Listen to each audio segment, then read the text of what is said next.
ba niluto niya?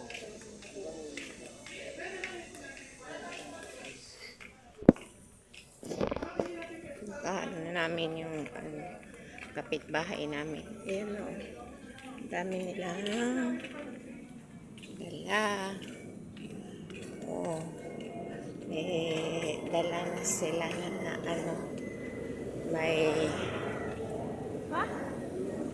Oh, kasi dyan ang sakayan barangay. Yan na yung tabi. Darating. Ha?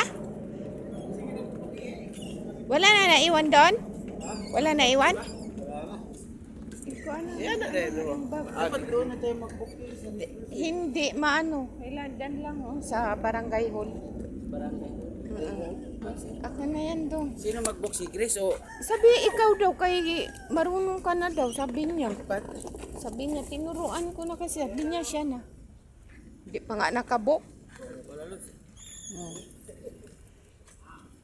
Hindi, kasi tinanong ko si Grishel, sabi niya, si Wilmar na, kasi marunong na siya.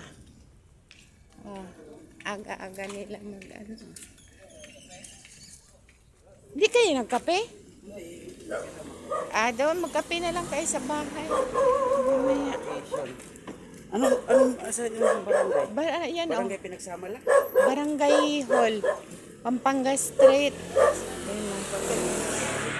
Ha? Barangay pinagsama, barangay hall. Oo.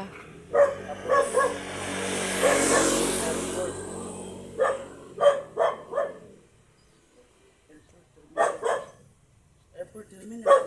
Ay, di ko alam. But, ano ka? 3? 1. Terminal? Terminal 3 ka?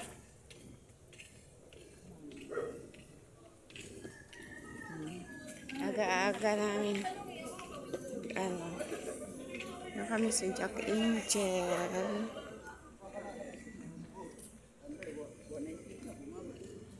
$190? Matagal yan. Ay, baka madala to sa air. Very piper, selfie pa. Mag-selfie pa ba ito? Ano yan? 4-seater? Oo.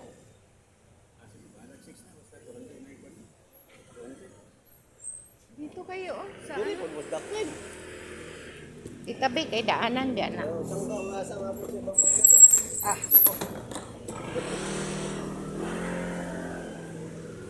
Sa may barangay.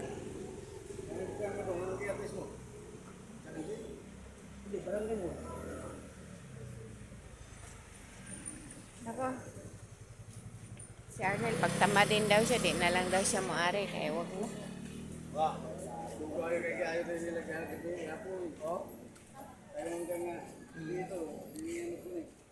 Uwi na ng probinsya, yung galing Brunei. Ha? Magtagal mo ano yung mukha. Waitik daw eh. Yun na. Mas maganda ata si Grace dito. Sabihan ko na lang si Grisela. Sana.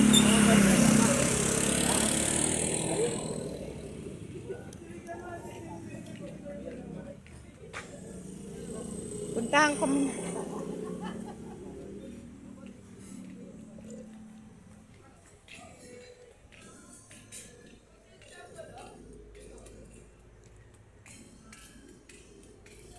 Si Grace na lang daw ang mag-book. Magsi-selfie pa si si Wilmar.